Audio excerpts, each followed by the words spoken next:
In this video tutorial, I'm going to share to you on how you can fix screenshots not saving in pictures folder on your Windows 11. So let's get started. Go to the Windows search bar and type regedit.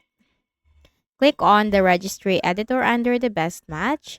Then I have the registry path from here. So copy the first path. This will be posted in the description box below.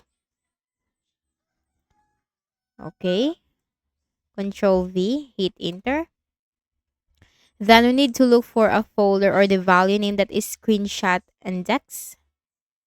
Now, if you don't have the value name from here that is screenshot index, then we are going to create.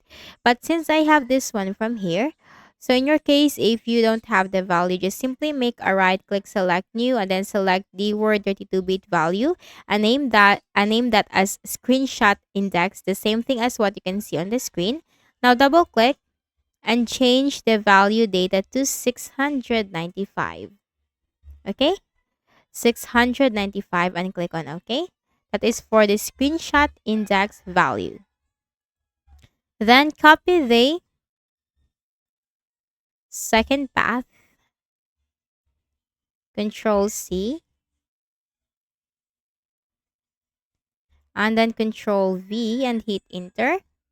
Then we need to look for the string value. This one. And here it is. We can find it from here.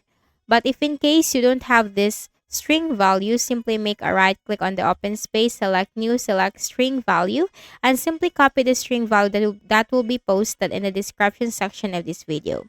Now, after you have done that, double click on the string value and simply change the value data into this one. Control V and simply click on OK. Now, once done, you have to close the Registry Editor and then right-click at the Start button, shut down or sign out, and restart. So, I hope this video helped you. Kindly please do not forget to hit the like button and subscribe to this YouTube channel. Thank you for watching the video.